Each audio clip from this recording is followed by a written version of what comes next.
Bueno, buenas tardes. Mi nombre es Eduardo Russo. Reitero la bienvenida a esta comisión de experimentación audiovisual y cruce de lenguajes. Tenemos una serie de ponencias, expondrán cada una 7 minutos y a medida que los asistentes tengan algún tipo de inquietud o de duda, ingresarán o tomarán nota para luego ingresar en el chat y vamos a dar lugar a posteriori de las ponencias a una ronda de diálogo que incluye las preguntas de ustedes y supongo que también algunas mías. Bueno, sin más introducción, porque son unas cuantas ponencias, vamos a ir a cada una de ellas. Vamos a iniciar por la ponencia presentada por Violeta González Santos y Mercedes Lozano, que se titula La experiencia audiovisual como un espacio híbrido. Violeta y Mercedes están aquí, ¿no es cierto? Están... Sí, acá estamos. Ahí Muchas estamos. gracias. Bueno, si quieren presentar algo, pueden compartir pantalla mediante Zoom. Gracias. Gracias. Ahí está compartiendo. Bueno, muchas gracias por el espacio. Nosotras somos Mercedes Lozano y Violeta González Santos. En nuestro recorrido se inició desde muy jóvenes, desde dentro del campo artístico, cada una desde diferentes disciplinas, utilizando diversos medios como el grabado, la pintura, la óptica, la performance y el video. La relación que tenemos con lo audiovisual no es formal. Fuimos aprendiendo de la imagen en movimiento desde un acercamiento experimental extra académico que se fue dando en paralelo, mientras cada una llevaba a cabo sus estudios en artes visuales. En un inicio, este acercamiento al arte desde lo más matérico nos fue dando distintas herramientas y formas de crear que fueron trasladadas al mundo del video y que tiñen todo lo que hacemos. Nuestra práctica artística hoy no se aboca a una sola disciplina, sino que se caracteriza por unir y mezclar distintos medios, borrando sus límites, generando nuevas experiencias y espacios. Esta metodología se encuadra dentro de una práctica híbrida y dentro de ella unimos materialidades en pos de crear una experiencia integral que apela a los sentidos.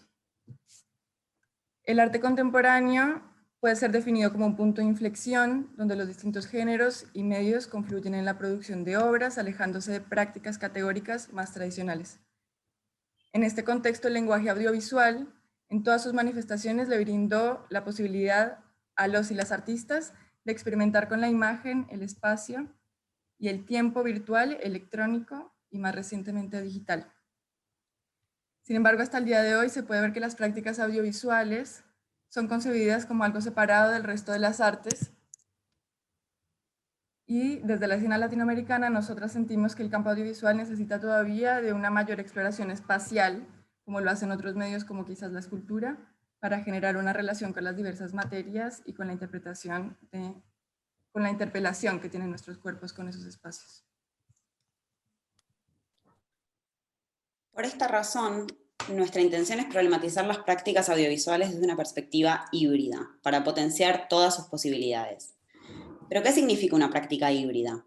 Desde nuestra perspectiva, una práctica híbrida, en particular audiovisual, reúne ciertas características: la inter- y transmedialidad, el uso del espacio y la sensorialidad. Bajo estas características, pensamos que dentro de lo híbrido, la obra es la que determina cuáles herramientas, sin importar a qué medios pertenecen, son las que mejor funcionan para la realización de la misma.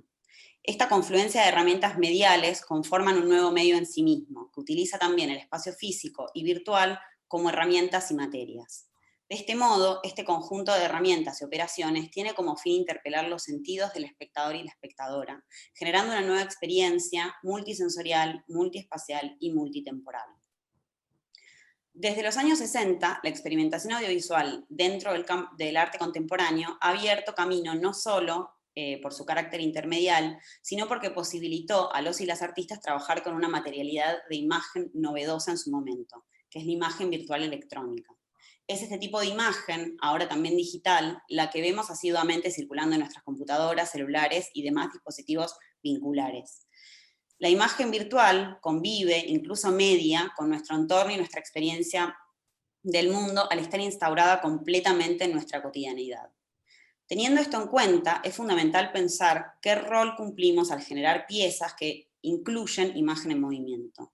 Las prácticas audiovisuales, en todas sus formas y categorías, construyen tiempos y espacios, a la vez que problematizan sobre nuestras experiencias en los mismos. Es decir, que siempre proponen al menos 2 espacios y 2 tiempos para experimentar.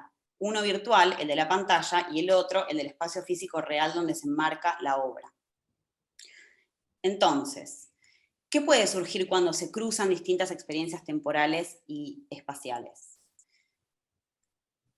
Hace un poco más de un año nos juntamos con estas ideas e inquietudes para generar un espacio de intercambio, discusión y creación audiovisual. Nos dimos cuenta de que a pesar de esta sobreexposición a la imagen en movimiento, sigue habiendo en Argentina un gran vacío en relación al montaje de videoinstalaciones, concretamente, y en todas sus manifestaciones. Nos costaba encontrar espacios como clínicas y talleres que se dedicaran solo al video expandido fuera de las instituciones. Pasa un tren, pero bueno. Así surgió nuestro laboratorio de experimentación audiovisual híbrida. Dentro de este nos propusimos salir de la idea del lenguaje audiovisual como ese lugar de recepción y producción pasiva de imágenes instalado por los medios de comunicación, y nuestra idea es generar un espacio más efervescente, donde la imagen tenga un peso tal que saque al espectador de la actitud de consumidor de imágenes y lo lleve a un espacio áptico multisensorial. Nuestro interés es incitar a que el audiovisual se piense como inmersivo y transgresor.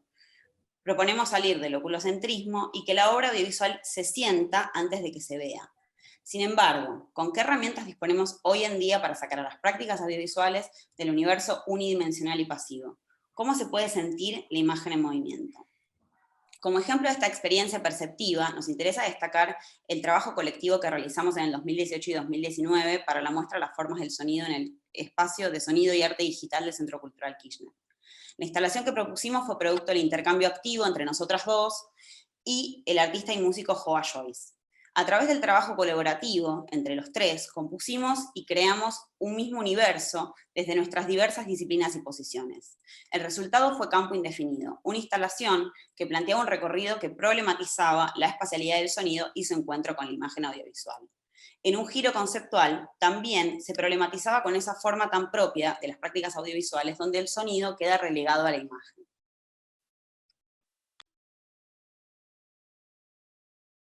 Viole, estás muteada. Bueno, la instalación proponía al espectador recorrer el espacio de manera diferenciada, haciendo hincapié en la experiencia sonora del espacio. Se elaboraron 2 puntos de escucha. Uno general, que cubría toda la sala, donde se utilizaron como herramienta las diferentes densidades del sonido en relación a las conformaciones arquitectónicas. La primera experiencia sonora se iniciaba al ingresar a la sala y era donde el espectador se encontraba con una narración abstracta que remitía ligeramente a sonidos del mar y de la naturaleza. La segunda experiencia a punto de escucha es la que estamos viendo ahora en la imagen, que transcurría en un espacio creado especialmente, que era un domo de madera, en donde una voz narradora se entremezclaba con sonidos de la naturaleza y con el sonido del espacio circundante, es decir, se escuchaban distintas poesías y se mezclaba con el sonido de la sala. Por último, el espectador atravesaba la sala y ahí encontraba estos visores estereoscópicos, cada uno con 2 canales de imágenes en movimiento disímiles de paisajes que se entremezclaban ópticamente y donde el sonido desaparecía mediante el uso de bloqueadores sonoros. El espectador de manera activa podía percibir corporalmente los cambios de espacialidad del sonido brindada por los objetos, la arquitectura y la aparición de la imagen virtual que brindaba un final a la experiencia sonora. Campo Indefinido fue para nosotras un punto de inflexión para pensar la producción audiovisual no como un arte meramente visual, sino como un medio global que incluye lo sensorial, lo espacial, lo sonoro, lo virtual en una sola experiencia. La producción y recepción de Campo Sonoro fue el disparador de nuestro actual proyecto de laboratorio híbrida, que es un lugar de encuentro y producción para debatir y generar obra, donde planteamos una serie de ejercicios que unen la producción audiovisual con la percepción áptica del espacio que habitamos. En el laboratorio, artistas de diversas disciplinas comparten sus procesos creativos orientados a relacionar la imagen audiovisual con el espacio, con la materia y el tiempo. Resaltamos el uso de diversos medios y tecnologías desde una perspectiva sensorial, dándole lugar a la práctica artística audiovisual holística. Dentro de Híbrida ya hemos tenido 4 laboratorios, empezamos el año pasado y en estos participaron muchas personas de distintas partes de Argentina, como de Corrientes, Córdoba, Santa Fe, Entre Ríos, Tucumán, Santiago del Estero, y también del mundo como Colombia, Paraguay, Uruguay, México, Estados Unidos. Y aunque es un proyecto joven, hemos visto que hay interés y una necesidad dentro de los artistas para poder encontrar estos espacios de intercambio y producción para artistas que son difíciles de catalogar, como nos sentíamos nosotras, que son híbridos y que piensan las artes no desde el tecnicismo y las categorías disciplinares, sino desde la exploración y los cruces de medios. Así que bueno, estos son algunos de los trabajos que han hecho. Y eso es todo. Ahí están nuestros contactos, Híbrida Laboratorio y nuestro mail. Y bueno, muchas gracias por escucharnos.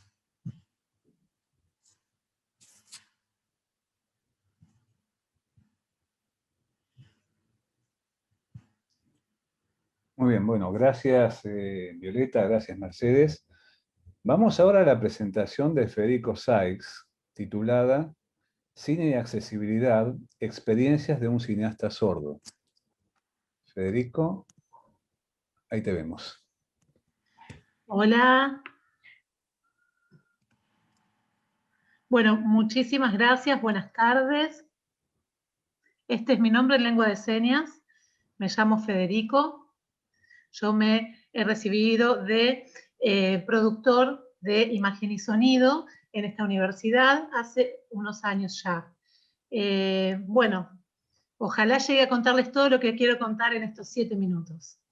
Para comenzar, les cuento que en el mundo hay 72 millones de personas sordas o hipoacúsicas con diferentes niveles de audición, pero bueno, en el mundo sordo hay esta cantidad de personas. Se espera que para 2020 vaya superando este número y llegue a los 100 millones.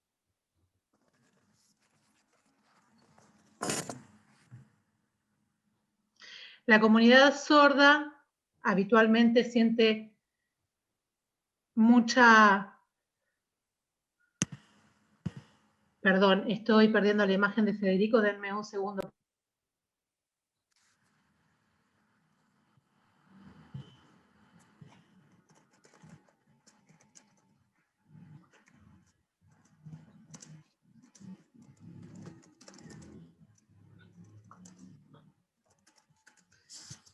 Bien, disculpen. Les comento nuevamente.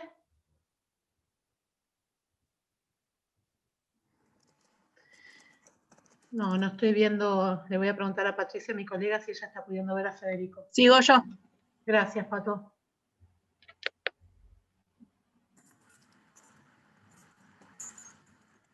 Disculpas.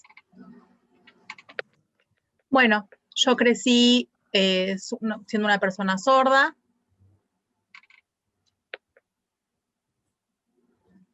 Todas las personas tenemos 5 sentidos, pero las personas sordas solamente tenemos 4. Nos manejamos a través del gusto, del tacto, del olfato, de la visión. Siempre me encantó el cine y todo lo que tenía que ver con las artes audiovisuales. Todo lo que tenía que ver con las texturas, todo lo que tenía que ver relacionado con la comunicación audiovisual.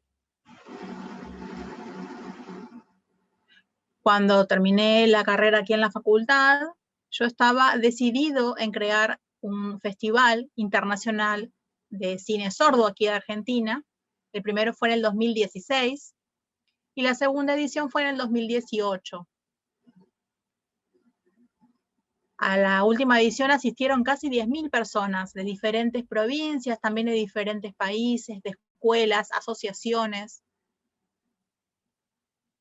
El objetivo de FICSOR, del festival, era poder visibilizar la cultura, la identidad, la lengua de señas como idioma natural de las personas sordas y que pueda reconocerse como idioma natural de nuestra comunidad. Ese era el objetivo principal del FICSOR. Todas las películas estaban en lengua de señas.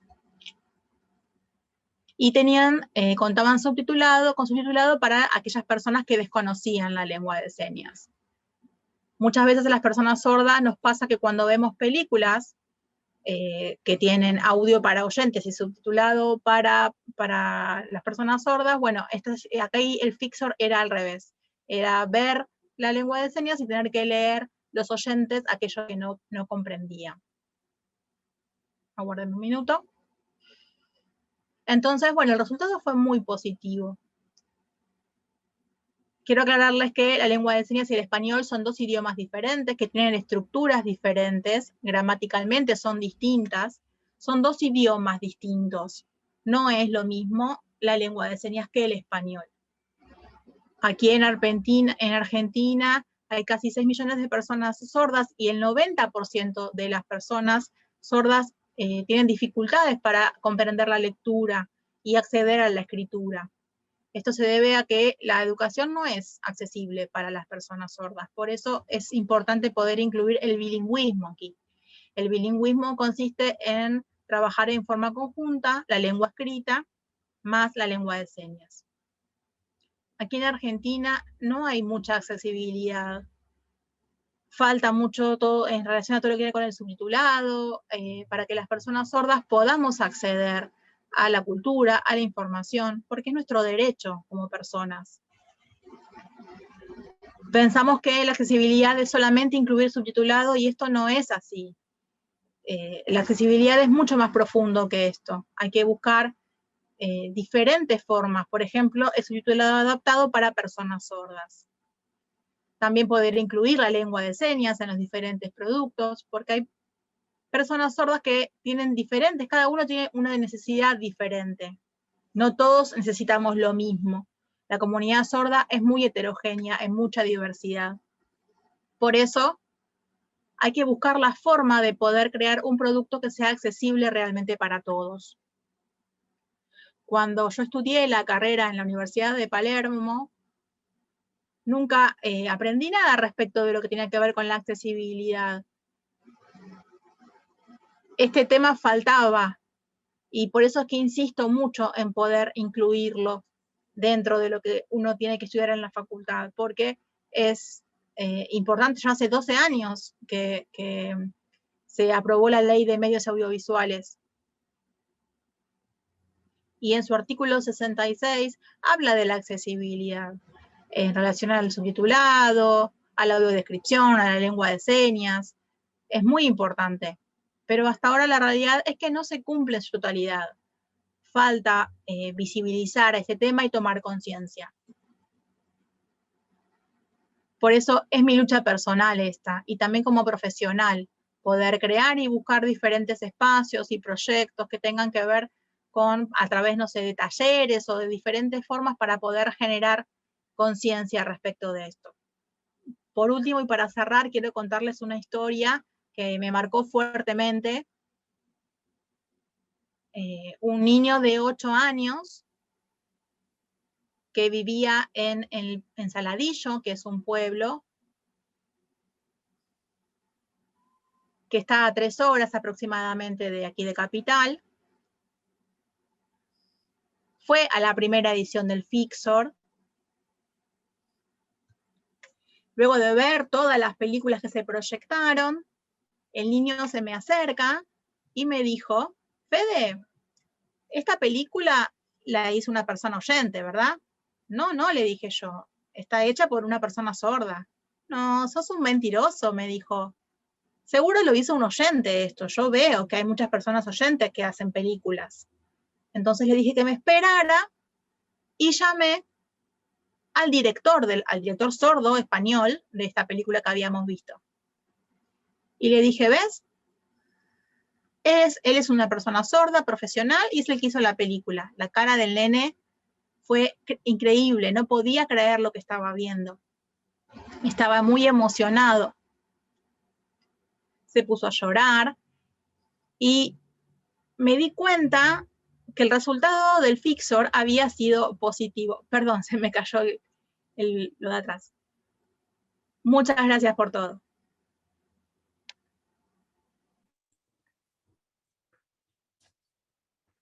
Fantástico, muchas gracias, Federico. Vamos ahora, disculpen, a la ponencia de César Arturo Hale, titulada Del mito zombie a la amenaza global. César, Hola, a ver, sí, ahí acá está. estoy. ¿Cómo están? Fantástico. Bueno, la ponencia mía está relacionada con una noticia que leí hace un tiempo en un portal de internet de Russia Today, que el título era el siguiente: el Pentágono tiene un plan para luchar contra un ejército zombie.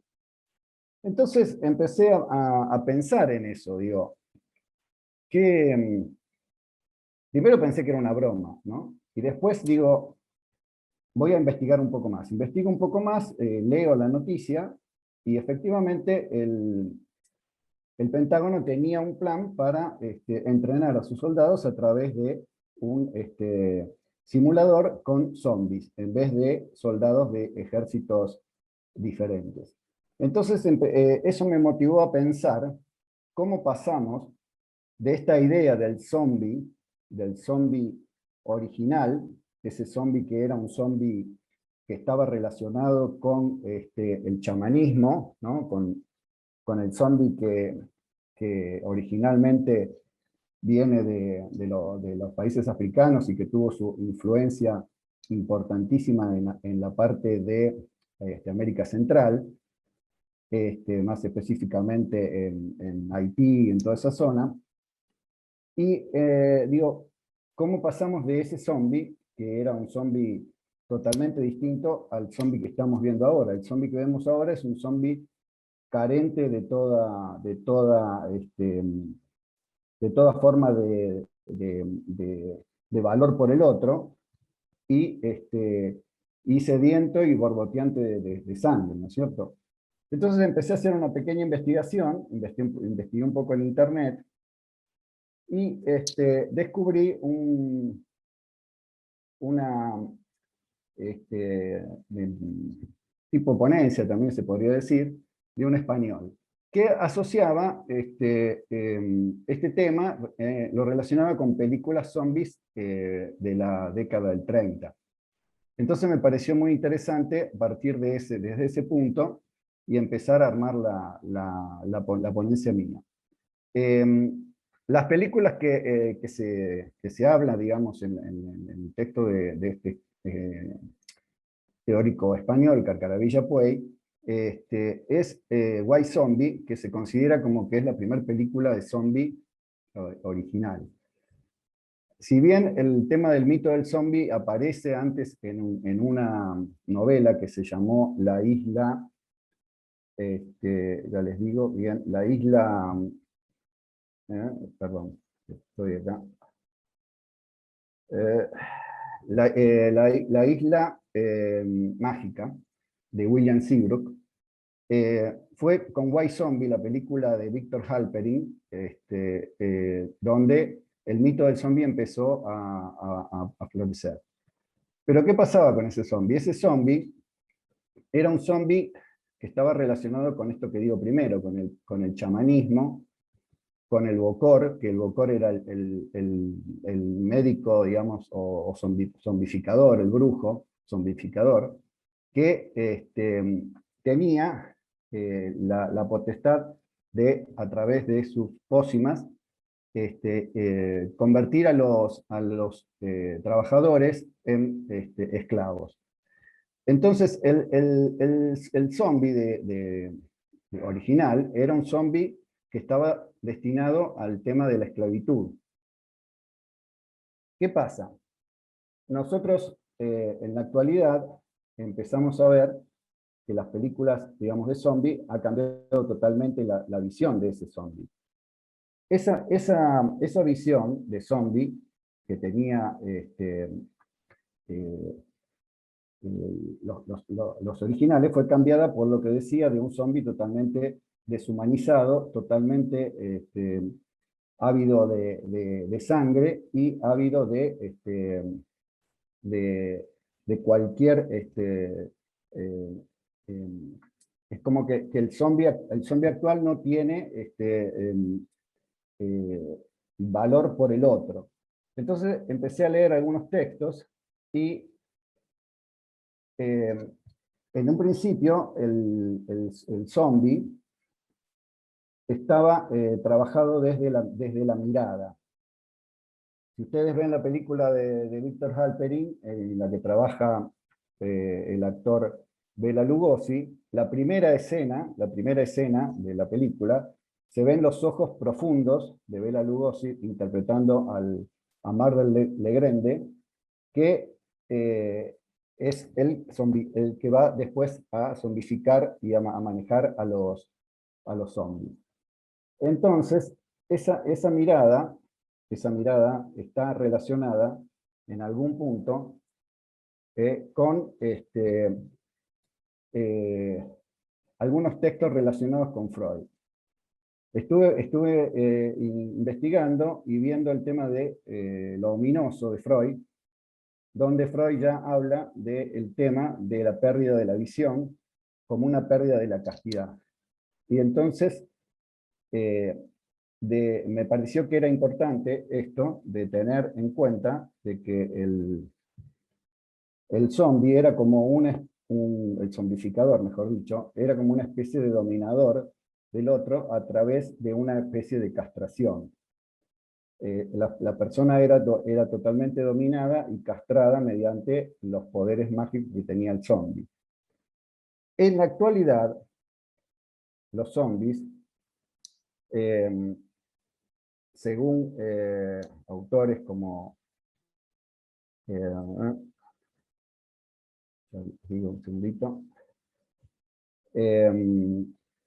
autores como Diego Labra, hablan de un zombie, perdónenme un segundito.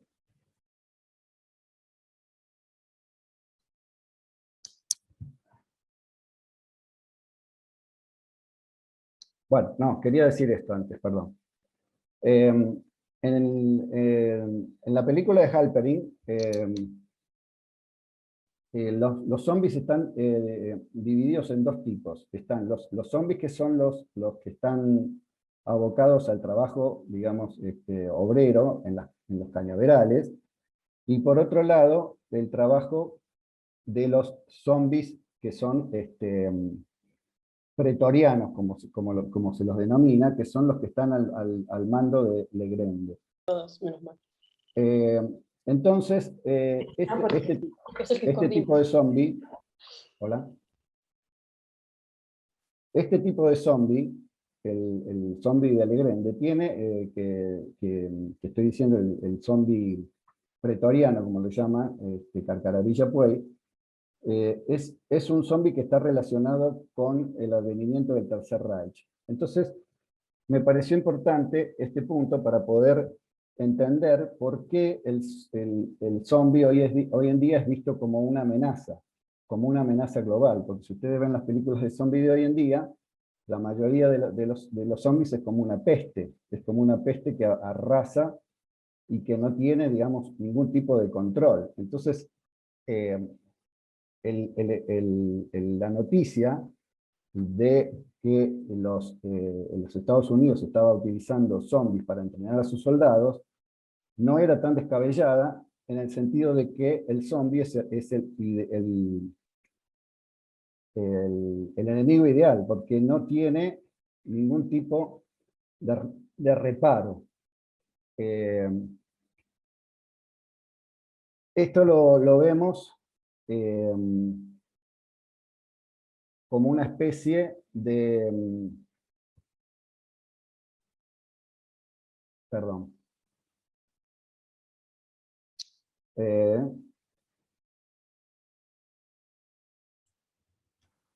Discúlpenme, me tragué un poco. Queda más que claro que el zombie se ha transformado en un modelo de algo que no tiene origen ni una realidad, es decir, en un hiperreal. El zombie es hoy en día un hiperreal. En estas condiciones de una sociedad sumida en un hiperreal, el zombie es el enemigo perfecto porque es imparable, carece de una ideología definida y solo lo motiva un instinto salvaje. movido por una total deshumanización. Este efecto pandémico de un enemigo asistemático, desorganizado, impredecible, que no repara en el otro, resulta ser la mejor estrategia para un ejército militar. Por lo tanto, aquella noticia que yo leí al principio, que parecía ser una locura descabellada, es perfectamente comprensible y aceptable, en un mundo atravesado por una cultura que vive en un universo hecho de ficciones, y que apela a la simulación como una construcción de lo real. Así que bueno, esa es un poco la idea, tratar de unir el cine de terror y de zombie de la primera época, pasar un poco por el tema de lo que sería el zombie antiguo, digamos, el zombie como, como esa persona relacionada con el chamanismo, y el zombie actual. No sé cómo estoy de tiempo, pero creería que ya estoy pasado. Deberíamos seguir cerrando, sí. Bueno. Bueno, listo entonces. Muchas gracias.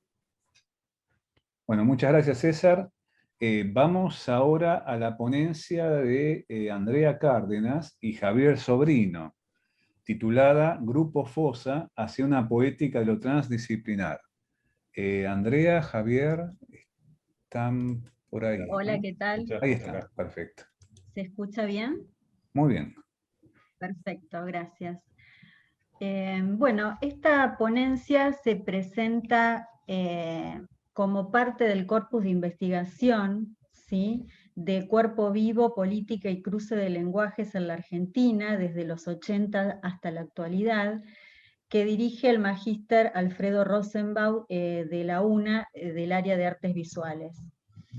Y vamos a analizar dos producciones del Grupo Fosa, que fue un grupo interdisciplinario dedicado a la performance y el cruce de lenguajes artísticos. Y en esta instancia estamos estudiando dichas obras mediada por el uso de dispositivos tecnológicos y su articulación con la presencia de lo corporal, logrando una estética y poética sumamente novedosa para la época en donde se desarrolló el grupo. Les quisiéramos compartir un pequeño fragmento de un video y después seguir con la exposición. ¿Puede ser así?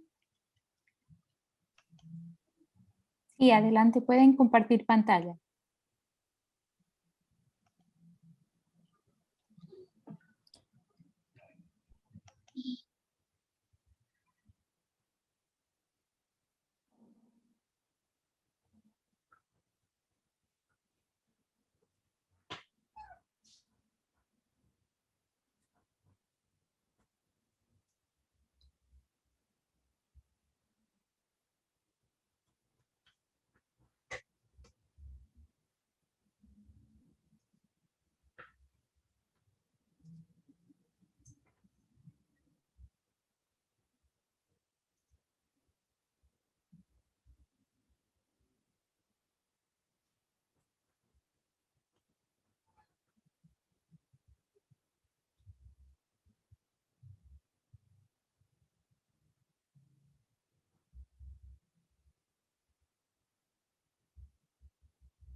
Bueno, esta fue su primera performance, Cuerpos en Tránsito, en el año 1996, presentada en la Galería de la Facultad de Psicología de la UBA en la inauguración de la muestra Exorcismos, Arte y Medicina, curada por la artista Fabiana Barreda. Exorcismos hace una cita en su catálogo de presentación y enuncia el nacimiento de la clínica de Michel Foucault.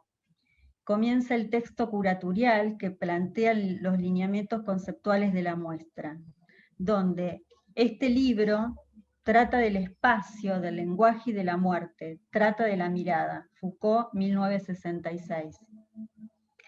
Los conceptos del grupo revisan e indagan en las prácticas médicas sobre los cuerpos.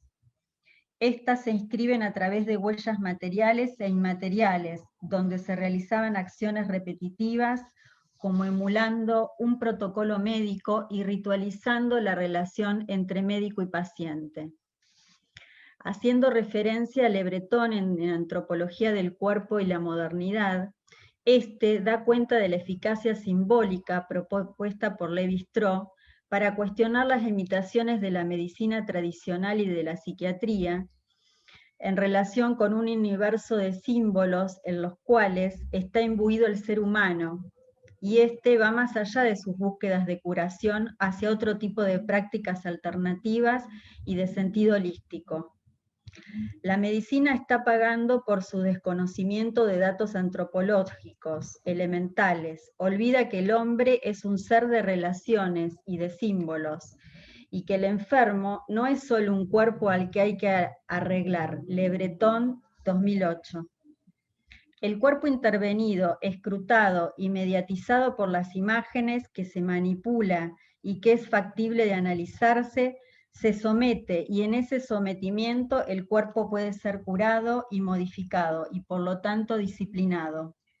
En Cuerpos en Tránsito, el video se transforma en un dispositivo objeto carro que recorre la escena al ser transportado. A su vez, ese objeto contenedor del video aloja en su interior el cuerpo de otro performer. Así conviven el mismo ese cuerpo real y ese otro cuerpo virtual, portadores de una nueva significancia donde lo maquínico cohabita con lo humano. Yo me voy a referir a otra de las performances realizadas por el grupo, que se llama Cuerpos Intervalos, que fue realizada en el Espacio Buenos Aires y en el Museo Nacional de Bellas Artes en el 1996. Esta performance constaba de una instalación de una fosa virtual diagramada en el piso de la sala y del tamaño de la fosa original, donde 6 performers sentados en pequeños bancos de madera de 2 hileras equidistantes se retiraban de a uno de la escena al sonar un timbre que daba paso a su proyección en una pantalla. En la misma sucedían acciones guardando relación de identidad con los performers, que se levantaban de los bancos y salían de la sala para así aparecer en el espacio de la proyección. Al terminar esa escena, los performers se volvían a sentar, dándose un doble juego de cuerpo real y cuerpo virtual. Escenas íntimas realizadas en las fosas registradas y editadas previamente pasan a ser parte de la proyección. La suspensión del cuerpo presente y la potencialidad de las imágenes que sucedían en la pantalla en la esencia de esta obra. El video, como sustituto cosificado de la presencia, Burrió 2013, potenciaba la poética de los intervalos, siendo el eje de esta exploración de los cuerpos, los cuales, mediante lapsos de tiempo y espacio, se debaten en un devenir entre lo efímero y lo perdurable. Según Nicolás Burrió, el video no solo trae aparejado la idea o el concepto de tiempo pasado, sino que anuncia un hecho por venir, efecto de avance, con la propuesta de una acción virtual. En Cuerpos Intervalos, el video funciona como una ampliación de ese tiempo y espacio del transcurrir en la fosa, generando un puente metafísico de presencias y latencias en el transitado de los cuerpos.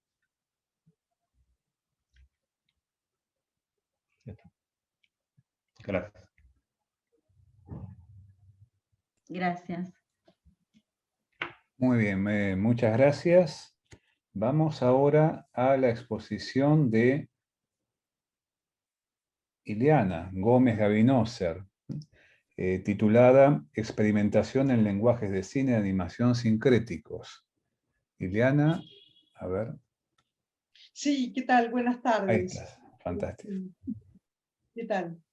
Bueno, yo voy a poner la nota risueña de la tarde, porque voy a hablar de cine animado, y el cine animado tiene cada vez más ingreso en la audiencia internacional, incluso para toda la familia, incluso lo que se trata de la animación para adultos y para niños, o sea que y las que comparten todas las franjas etarias. Y estoy hablando también justamente del tema de la mesa redonda, que es la experimentación con lenguajes aparentemente sincréticos, porque se reúne la vieja tradición de la animación con las nuevas experiencias digitales. Y creo que hay un paso gigante cada vez más hacia volver un poquito hacia el 2D tradicional, sobre todo incluso llama la atención de la gente joven, la necesidad del 2D tradicional y de bucear en lo que se hizo en los comienzos del cine. Pero igualmente voy a hablar de un dibujito de una serie de TV que se da en una señal conocida de televisión, donde se comparte la animación latinoamericana y argentina, que es Puerto Papel. Puerto Papel es una serie animada chilena para niños, que se emite, bueno, lo voy a decir, por la señal Paca Paca. Se volvió a difundir nuevamente en estos días la serie, y es una serie que combina la animación 3 de objetos con varias técnicas, se juntan varias técnicas de animación, entre lo digital moderno y el 2D, el trabajo de las emociones, de las expresiones de los rostros, se hace prácticamente en 2D. Y hay muchas técnicas de animación en juego, recortes sobre papel, robótica, a la manera de El extraño mundo de Jack, a la manera de Coraline, de los Box Trolls, y yo pienso que estas, ya no habría que llamarlos sincréticos, porque se amalgaman todas las técnicas muy inteligentemente y muy bien. Incluso voy a seguir hablando del caso de la animación latinoamericana y la animación argentina, porque yo pertenezco a RAMA, que es la Red Argentina de Mujeres de la Animación, y generalmente generamos cortometrajes donde se combinan varias técnicas de animación y se combinan fácilmente, no hay, o sea, esos cruces enriquecen la imagen audiovisual. Yo misma trabajo, incluso propuse para el Congreso unos cortometrajes donde yo combino con, por ejemplo, el stop motion con dibujos sobre papel, y bueno, creo que son técnicas que se amalgaman precisamente, y yo un poco, abriendo un poquito el debate, me atrevo, pensando en la primera ponencia de esta tarde, yo creo que el medio, o sea, esa frase Manluja tan famosa, el medio es el mensaje, tratemos de que el medio sea la herramienta y no el fin en sí mismo. Que el fin en sí mismo sea estético y ético, ¿no? Para que todos disfruten de un espectáculo visual único, sobre todo en el cine de animación, donde entra tanto lo gestual, el dibujo, el dibujo ya sea manualizado como por computadora. Y bueno, la cuestión es que la cuestión que para mí la animación se está enriqueciendo muchísimo, conviven varios lenguajes cinematográficos, Latinoamérica está aportando muchísimo al mundo animado, tal es así que Annecy alberga toda una parte iberoamericana muy importante en el festival, para toda la animación latinoamericana, que crece cada día más con la gente muy joven, y que además, bueno, para cerrar, porque creo que ya se me fueron los 7 minutos, digo que bueno, el medio no es el mensaje, sí una herramienta para compartir una fiesta. Gracias. Bien, muchas gracias, Ileana. Vamos ahora a escuchar la ponencia de Maybe Carone Fernández y Silvia Daniela Valvedere, que se titula Deconstruyéndonos, desandando paradigmas desde la interseccionalidad. Maybe y Silvia. Está. Buenas, va a comenzar Bien. Dani. ¿Me compartís pantalla? Sí, perdón, me colgué. Ya sabía que... ¿Ahí lo están viendo? ¿Me ven? Y perfecto, Mayri, les recuerdo si por favor pueden hablar pausadamente, así los intérpretes pueden hacer mejor su trabajo. Bueno, Gracias. gracias.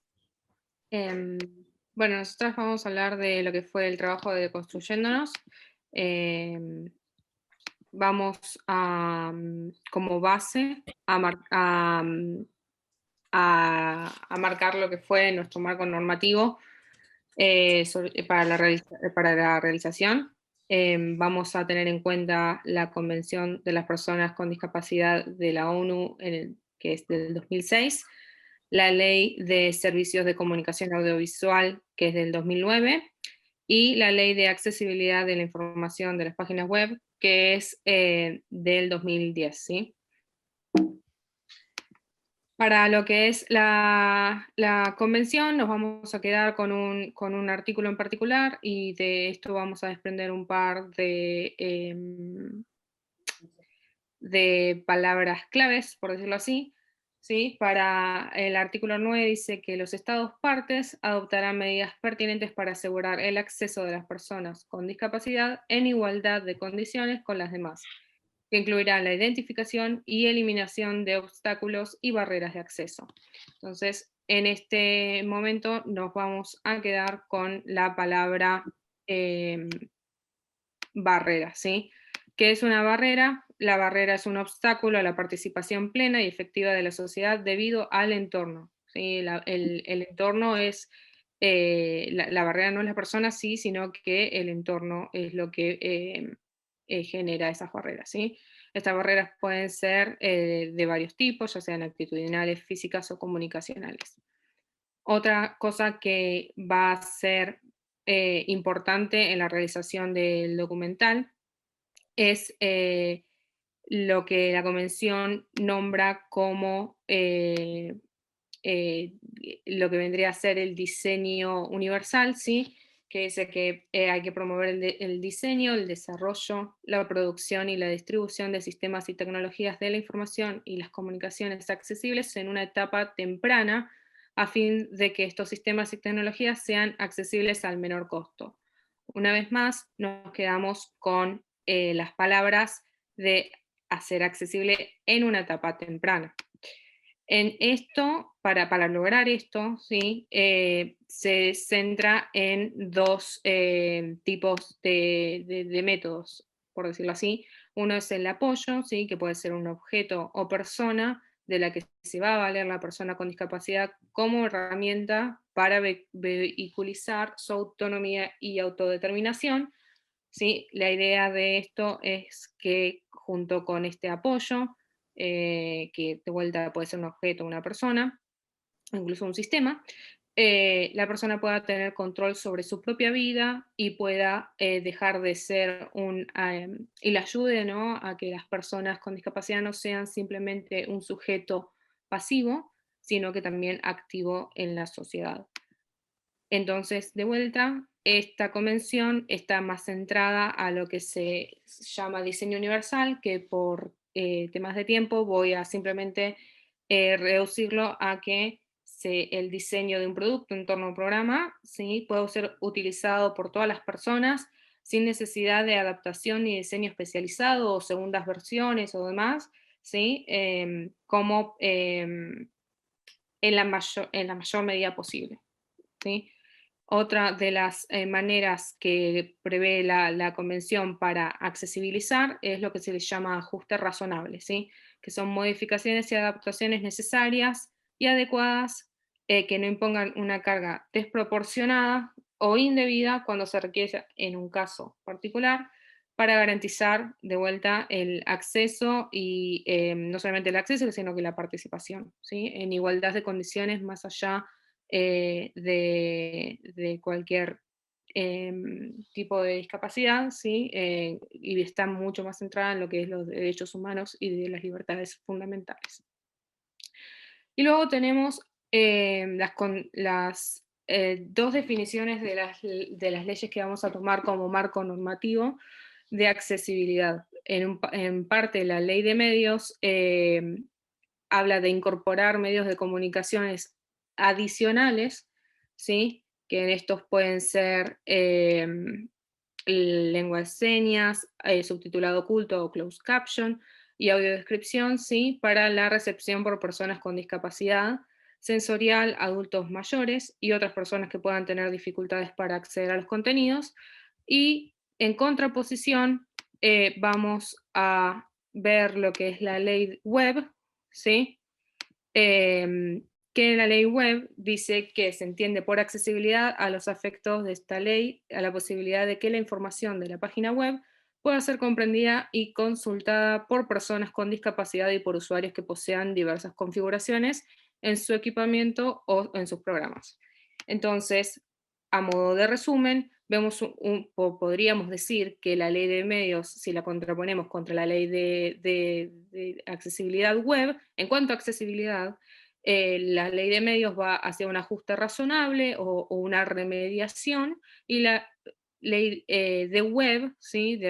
Va hacia la mirada de diseño universal.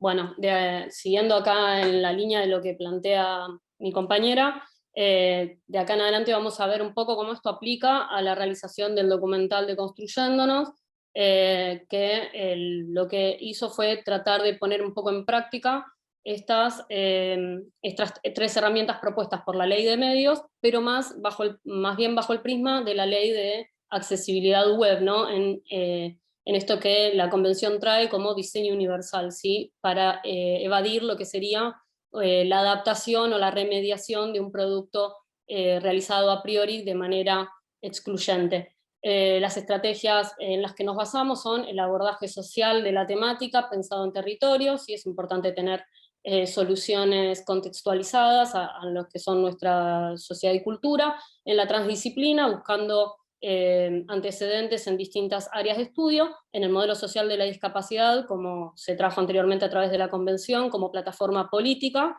a la hora de diseñar nuestro producto, en este caso comunicacional, y en el diseño centrado en la persona, que es lo que de alguna manera toma la ley de accesibilidad web. En este sentido, lo que proponemos hacia adentro de este documental, y creemos que es importante que se tome en todos los productos audiovisuales, es la realización, que se haga un departamento de accesibilidad, que se constituya un departamento de accesibilidad hacia adentro de los equipos, cuyas tareas van a tener acción desde el inicio y en vinculación con el resto de las áreas, ¿sí? Influyendo las decisiones de las otras áreas, pero también siendo influida por esas decisiones, y en las que destacamos algunos roles como el responsable de accesibilidad, los validadores, que son usuarios expertos, ¿sí? De las distintas herramientas, y que van a estar incorporados al equipo de realización, esto bajo la premisa de nada de nosotros sin nosotros, que también trae la convención. Y por ejemplo, en el caso de la lengua de señas argentina, perdón la velocidad, voy a hablar más lento, el asesor sordo y los intérpretes de lengua de señas argentina. Vamos a aspirar a que los intérpretes en pantalla sean personas sordas, claramente preparadas para ese fin.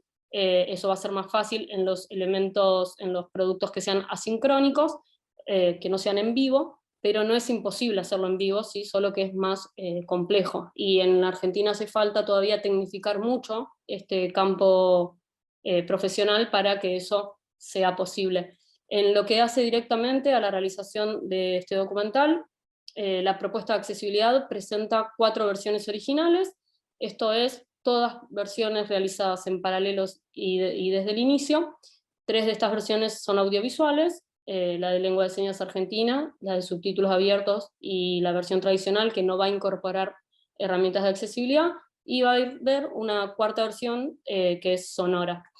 Esto lo hacemos porque, en un sentido amplio, hablamos de interseccionalidad, porque el documental per se habla de la perspectiva de género, del latinoamericanismo, y además, al incluir todo este planteo de accesibilidad, se pretende anticapacitista.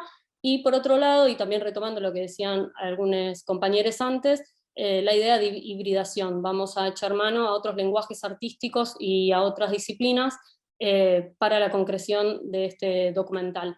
En particular, existen distintas determinaciones que atañan a lo que cada una de las áreas se propone, que van a estar directamente, o que estuvieron directamente influidas por la participación de un área de accesibilidad a priori, como por ejemplo la disposición espacial de los elementos gráficos, los criterios de mezcla, y también algunas otras cuestiones. Esto no vamos a profundizar porque hay poco tiempo.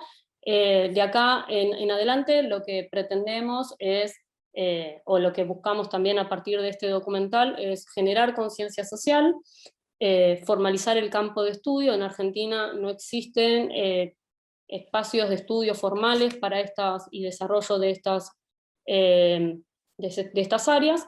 Entonces esperamos poder consolidar o contornear nuevos perfiles profesionales, y también promover el relevamiento, la sistematización, la experimentación e investigación en estos temas.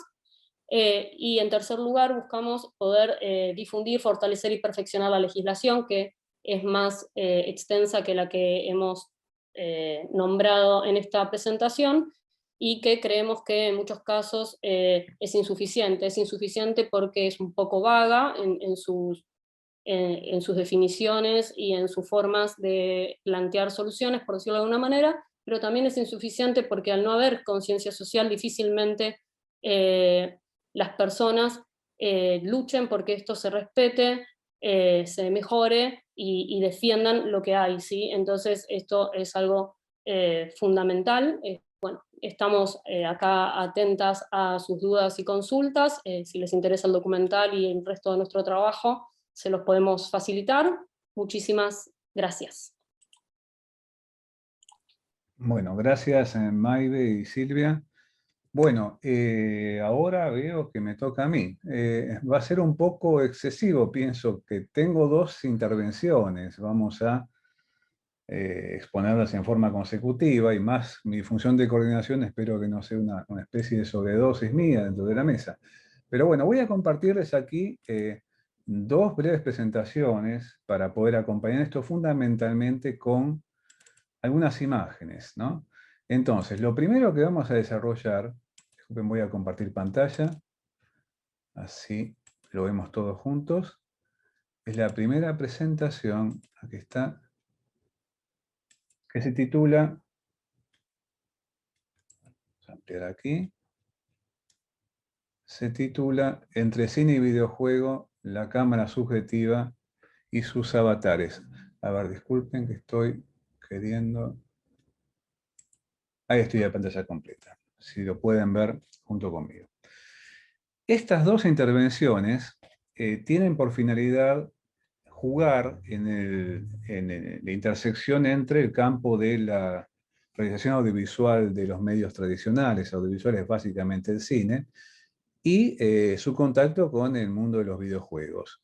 No pensándolo como un ámbito autónomo, sino en realidad como un campo que está ingresando en una fusión creciente y al mismo tiempo está llevando ciertos desarrollos a una disolución de fronteras, ¿no? Acá aparece también esta cuestión de la hibridación y de las relaciones intermediarias entre algunas experiencias.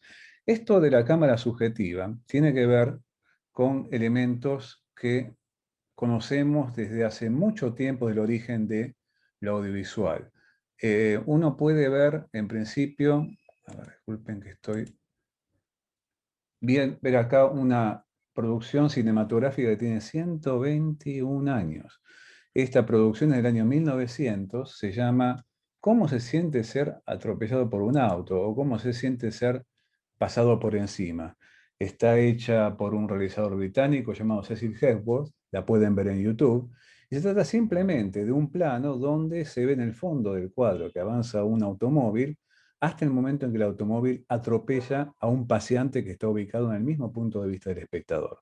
Es una variante, digamos, humorística británica, de humor negro, usando ese pavor que producía el auto hace 120 años y jugando con la máquina cinematográfica para meter al espectador, diríamos, de cuerpo presente dentro del ámbito de una pequeña ficción que la atropella de una manera frontal. Esto implica el nacimiento, tal vez aparezca una película que nos desmienta, porque esto siempre se está revisando y aparece todo el tiempo. Algunas búsquedas arqueológicas lo están demostrando, pero parece ser el comienzo de la trayectoria de lo que llamamos cámara o plano subjetivo en el campo de lo cinematográfico. Uno, si empieza a revisar la historia del cine desde este ángulo, exploración de querer meter al espectador en lo que podemos llamar el cuerpo de un espectador simbólico que ingresa de una manera hasta casi, diríamos, física dentro de la ficción, nos encontramos algunos casos notables, como este que estamos viendo en pantalla, que es un proyecto no realizado del joven, en ese momento director de teatro y inminente realizador cinematográfico fue Orson Welles, que era una adaptación del Corazón de las Tinieblas de Joseph Conrad, que iba a ser toda íntegramente filmado en subjetivo, un proyecto que quedó abortado en el momento de preproducción, pero que se avanzó muchísimo, donde justamente el personaje que busca a Kurtz, ese colono que está enloquecido en el fondo de una colonia africana, es la cámara, y el espectador, la idea es que lo acompañe con la cámara. Uno puede ver que esto también se juega fuertemente en algunas innovaciones en el seno del cine clásico de Hollywood, en el marco de algunos géneros, como por ejemplo el policial. Esto que estamos viendo se llama La Dama en el Lago, es una película de Robert Montgomery del año 1947, y donde se propone que el espectador acompañe al protagonista detective Philip Marlowe, el famoso detective Raymond Chandler, en sus aventuras en una investigación ligado a un misterio policial, donde las veces que vamos a ver al protagonista, a veces nos habla en pantalla como siendo un raconto, y cuando sale cada uno de los flashbacks, o sea, cada una de las introducciones en la historia que pasó antes de la película que este narrador, este detective nos cuenta, lo vemos en primera persona, y solamente vemos el cuerpo del protagonista cuando se refleja, como en este caso, en un espejo, y tenemos algunos pequeños trucos visuales que nos alertan de esto. En realidad son todas experiencias un tanto exitosas a medias. Claro, ¿cuál es el problema? Lo que uno encuentra en estas experiencias de introducir al espectador en primera persona en cuanto a un punto de vista óptico en cámara subjetiva, es la identificación con la cámara, pero no necesariamente identificación con personajes. Hasta los años 70 y 80, esto se sigue explorando en el mundo de la narración cinematográfica, pero va a tener una llamativa dosis de refuerzo en el campo de los videojuegos, que en ese momento parecía un desarrollo conectado con el campo audiovisual, pero paralelo. Poco más tarde van a empezar a fusionarse, recientemente ya en la década de los 80, pero en este caso, este juego de Atari, una compañía pionera en este campo que es Battlezone, incorpora en este juego una visión desde tanques de guerra para justamente combatir en un terreno imaginario, con gráficos muy limitados, como ustedes pueden ver, de vectores a otros tanques. Y este juego, tan elemental como parece en términos gráficos, se convirtió en una muy efectiva herramienta de entrenamiento ya desde los mismos años 80 en términos de simulaciones de combate. Y esto que vemos aquí es algo muy conocido del campo del mundo de los juegos y también en su conexión con el mundo cinematográfico en las últimas décadas. La primera versión de Tomb Raider, donde uno empieza a ver aquí a la protagonista, a Lara Croft, explorando alguna de esas extrañas locaciones que aparecen en el videojuego. Esto es interesante porque, a diferencia de lo anterior, lo que vemos aquí es ni más ni menos que una marioneta. Y acá viene la clave. Si el cine está conectado con el mundo de los autómatas, de la simulación de la vida por medio de una máquina, esto que empezamos a ver en el campo de los videojuegos, que nos hace ver a los avatares, como en este caso, nos retrotrae al viejo universo de las marionetas, donde de pronto hay cuerpos, donde la simulación de vida viene inyectada por alguien que manipula en los hilos, o en este caso, que son las pupis, son las marionetas sicilianas con varillas de hierro. En el caso de los videojuegos, lo que empezamos a ver en lugar del mito del autómata que funda de alguna manera el contacto con la óptica cinematográfica en relación a la subjetiva cinematográfica, es el mundo de las marionetas. Estas son ya ejemplos del siglo XXI, el Arca rusa de Alexander Sokurov. Está filmado todo en una sola toma, donde un visitante de un museo se convierte en un visitante de la historia rusa, y al mismo tiempo tenemos aquí un caso del cine ruso contemporáneo que implica una forma de contacto con el cine de acción y al mismo tiempo los videojuegos en primera persona. Por último, un caso reciente de desarrollo del año pasado, la última versión de Resident Evil, tiene que ver con la resurrección de esta primera persona, de alguna forma vinculando de vuelta a la tradición de la cámara subjetiva con el cine, y esto que vemos aquí es ni más ni menos que un resumen de lo que planteaba.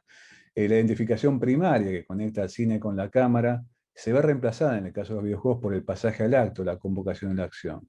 Del lugar de espectadores, los jugadores se ven desplazados a un lugar de performance y cierto tipo de compulsión al acto, del paradigma del autómata, simulación de vida de la marioneta, y de las aspiraciones inmersivas de la pantalla tradicional a una lógica de performance, jugando con el usuario en términos de performance. Esto es la primera. Vamos ahora a la segunda, a ver si puedo dejar de compartir.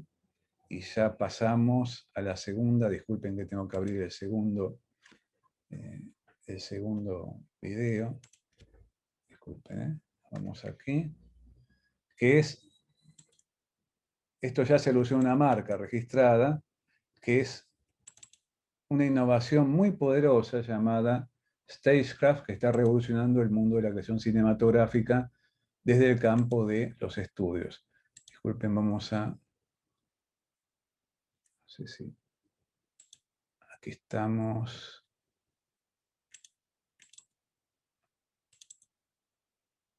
Perdón, vamos a compartir la segunda exposición. Vamos. ¿Están viendo conmigo? Creo que sí. Sí, vemos perfecto. Perfecto, bien. Vamos a pantalla completa. ¿Qué es Stagecraft?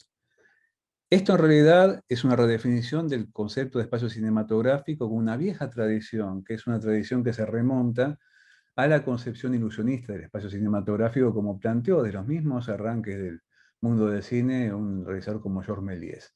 Pero no vamos a remontar a los orígenes del cine, como hice antes con la película de 1900, sino a un campo un poco más reciente, que es el comienzo de una técnica llamada rear projecting o back projecting. Esa técnica que ven graficada aquí tiene que ver con la posibilidad de sincronizar una cámara que toma actores en acción frente a ella y otra cámara que es desde una zona trasera frente a una pantalla, proyecta un fondo y sincronizando las dos imágenes, uno puede ver, bueno, son esas circunstancias típicas, vamos a ver algunos casos, donde uno encuentra a personajes como en este caso en el interior de un auto y percibimos que lo que estamos viendo en el fondo es una imagen proyectada. En este caso vemos una aplicación de esto que se ha desarrollado en los años 30 del siglo pasado, en el marco del sistema de estudios de cine, tecnología de cine sonoro ya es, pero nos encontramos con un caso de Alfred Hitchcock, que es corresponsal extranjero. En esta película, que es una película ligada a la Segunda Guerra Mundial, pensemos en la fecha, tiene que ver con espionaje, guerra, todo tipo de catástrofes. Acá estamos viendo la caída de un avión en alta mar. Lo que estamos viendo en el fondo son sistemas de back projecting. Esto lo llevó Hitchcock a un grado de maestría notable en los años 40, hasta llegar al extremo de, en plena década del 40, de una película llamada 8 a la deriva, o Lifeboat, Náufragos también en España, está íntegramente desarrollada en el interior de un bote que recoge a los sobrevivientes de un naufragio. Bueno, esto que estamos viendo aquí es el naufragio, es en el comienzo de la película, y lo que estamos viendo aquí ocurre en un bote de estudio. Es muy curioso cómo esta película trabaja un efecto de claustrofobia muy, pero muy intenso sobre el espectador, amuchando los personajes en este espacio del bote, donde incluso hay un espía nazi y están todos corriendo un peligro tremendo, en algo que involucra el uso del back projecting como generar un espacio que está también jugando con elementos conectados con ya una esfera psicológica, no solamente con un criterio de realismo espacial. Todo lo contrario, ese efecto de claustrofobia está potenciado por esa cerrazón que produce el efecto de backprojecting. Entonces, de pronto, uno puede encontrar, y acá tenemos otro caso hitchcockiano, muy famoso de la película Psicosis, de 1960, el backprojecting es muy útil para generar tanto espacios psicológicos como para potenciar posibles espacios de generación de acción, como ocurre en un ejemplo casi, como diríamos, en las antípodas de este momento donde vemos a la protagonista durante la primera mitad de la película de Psicosis de Hitchcock, justamente avanzando con su auto mientras está recordando todo un delito que cometió y sin saber bien qué hacer de su vida. Pero bueno, como contrapeso de esto, vamos al siguiente, ya que vemos a Sean Connery, recientemente desaparecido, haciendo de James Bond en los años 60, en una escena de muy intensa acción física de persecución y usando también la película en relación a esto, el backprojecting. Esto avanza en el cine de los años 50 en adelante, en las tecnologías de cine color, a partir de las experiencias de lo que se llama pantalla verde y pantalla azul. El uso del verde, el uso del azul, también conocidas como efectos de croma en el caso del cine de estudios, permite generar espacios crecientemente complejos y al mismo tiempo ligados a cierto tipo de reproducción tridimensional. Pero claro, el problema muchas veces está ligado al movimiento de cámara. Y acá vamos a otro plano de generación. Esto es de una película llamada Júpiter Asciende, que implica acá convertir a un personaje en este lugar, digamos, de rodaje de un set, en algo que va a ser un astronauta flotando en el medio del espacio exterior. Y esto es el libro de la selva, una versión reciente, que tiene que ver con la generación de espacios imaginarios, en este caso selváticos. Pero, ¿qué pasa con Stagecraft? Y esto viene ligado a esta fusión que les comentaba.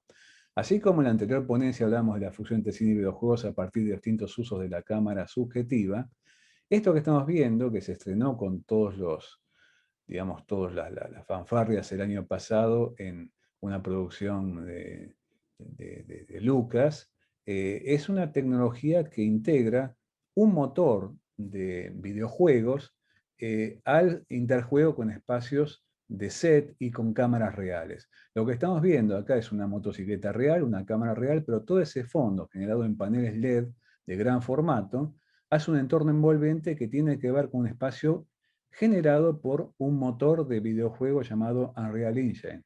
Este motor de videojuego trabaja en tiempo real sincronizado con la cámara y es como una especie de evolución y tridimensionalización del backprojecting para llegar a la generación de espacios envolventes extremadamente poderosos.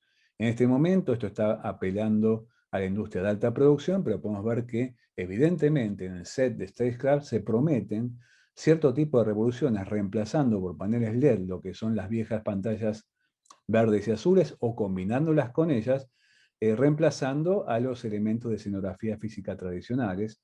Y esto lleva a una muy importante correlación distinta entre el momento de rodaje o instancia de rodaje y la postproducción. Para redondear, nosotros teníamos hasta hace algunos años un crecimiento muy fuerte en el campo de la realización ligada a la imagen digital del trabajo en postproducción. Lo que vemos a partir de aquí es que estas formas nuevas de trabajar el espacio cinematográfico y televisivo, también en set, incorporan elementos que hacen crecer fuertemente a la dimensión del rodaje como algo que permite una interacción entre cuerpos presentes y espacios renderizados que trabajan en tiempo real, que redoblan cierto tipo de, digamos, capacidades performáticas de los actores. Un gran problema para los actores trabajando con pantalla verde o azul es decir, bueno, ¿con quién estoy interactuando? Porque se van a ver actuando con algo recién en la postproducción. En este caso, lo que uno puede ver es que el concepto de set que tiene que ver con Stagecraft permite justamente que ese efecto envolvente y cierta visualización del entorno afecta también a la performance de los actores.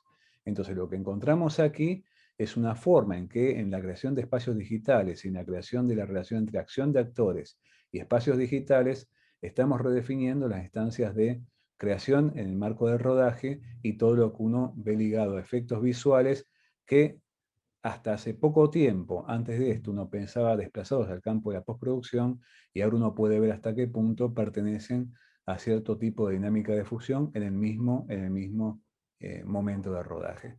Así que bueno, esto ha sido una breve diríamos, introducción a estos dos casos que incorporan una forma de ver desde pequeños problemas y pequeñas cuestiones puntuales esta relación entre el campo del cine contemporáneo y el campo de los videojuegos. Muchas gracias. Gracias, Eduardo, por tu participación. Muy bien, bueno, ahora me toca presentar a mí. Espero no haberme excedido. Vamos de vuelta a ver a quien están escuchándome, sí. A presentación de Águeda María Valverde, que se titula Makoto Shinkai, Construcción y Deconstrucción del Espacio Cinematográfico. Águeda, ¿estás? Sí, estoy. ¿Pueden escucharme? Fantástico, sí, sí. Pues voy a poner, si me lo permiten, la cámara y también voy a poner la presentación. Les ruego por favor que me confirmen si se ve y se escucha todo.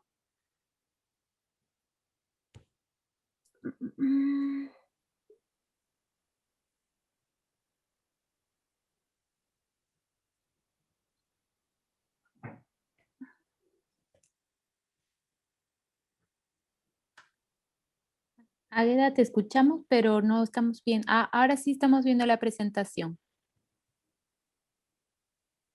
¿Y pueden verme? No te vemos, viene. pero vemos la presentación.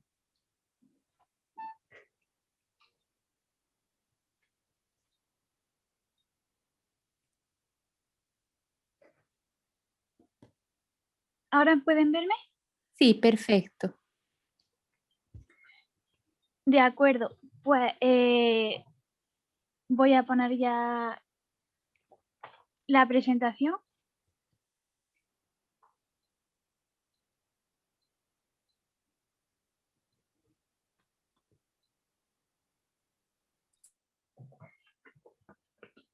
Bien, pues en primer lugar, antes de comenzar, quisiera agradecerles tanto a la organización como a los asistentes como al resto de ponentes la oportunidad que nos brindan a todos para poder divulgar el conocimiento científico, y agradezco todo el esfuerzo y el interés que están teniendo pues, en esta convención. Mi nombre es Águeda María Valverde Maestre, soy de la Universidad de Córdoba de España y mi intención es hacer una presentación acerca de Makoto Shinkai y en concreto su tratamiento acerca de los recursos discursivos, en este caso enfocado en el espacio cinematográfico. Pero antes de ello, pues voy a poner un poco en contexto de por qué voy a explicar este campo. Voy a hablar de animación japonesa y es que la animación japonesa nace en el siglo XX con el objetivo de adaptar las obras literarias manga a un formato audiovisual. Este formato audiovisual, el anime, se expande por Occidente a partir de 1950 y en el caso de España, que es la tierra de donde yo provengo, el anime tiene una expansión gradual y empieza a emitirse en televisiones locales, autonómicas, especializadas e incluso grandes directores de cine como los famosos Isao Takahata y Hayao Miyazaki de Estudio Ghibli, Mamoru Hosoda, llegan a las carteleras cinematográficas con sus películas tanto en versión original como en español. A su vez, recientemente las plataformas de streaming reconocidas como Netflix o HBO han incluido en su catálogo series y películas de animación japonesa.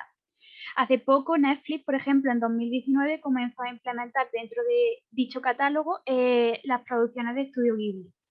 En este ámbito entra Makoto Shinkai, que es uno de estos autores de cine japonés de animación que ha conseguido llegar a la cartelería cinematográfica española y también a las plataformas en streaming, y él es el responsable de la película de animación japonesa más taquillera de la historia, también considerada como la obra culmen en autor, llamada Kimi no Na wa en su idioma original, en español Tu nombre, en inglés Your Name, que se estrena en Japón en 2016.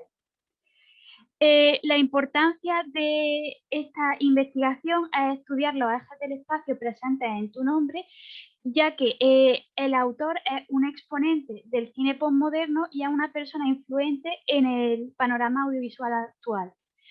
Esta presentación es una secuela acerca de un análisis anterior realizado por mí misma acerca del tiempo en la filmografía del autor, donde se evidencia la importancia del tiempo, la velocidad y el espacio en la filmografía de Makoto Shinkai.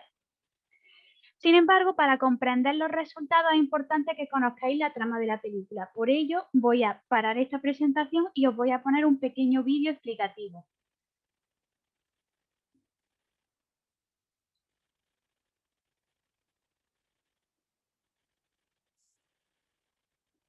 De acuerdo, voy a volver a compartir la presentación.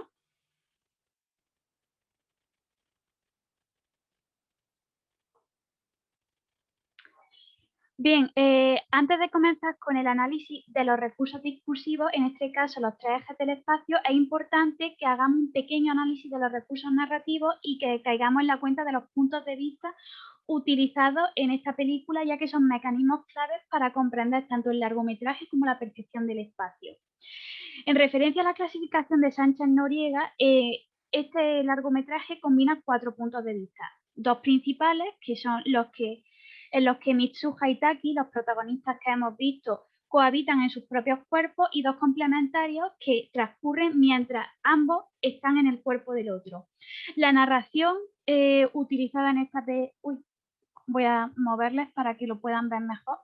La narración vista en esta película, según los ejes de Cassetti y Chio, vemos que tiene una focalización interna y múltiple y destaca la combinación de elementos complicados, complejos, como son la combinación de 4 puntos de vista con uno de los modelos de narración más comunes dentro del lenguaje cinematográfico. Los recursos discursivos, en este caso los 3 ejes del espacio, se dividen en, como hemos dicho, 3 apartados. Primero está la diferencia entre el espacio in y el espacio off. En el espacio in está compuesto por los lugares que aparecen en campus y coexisten 3 espacios: Itomori, lugar de residencia de Mitsuha; Tokio, lugar de residencia de Taki, y la ubicación es situada entre ambas localizaciones.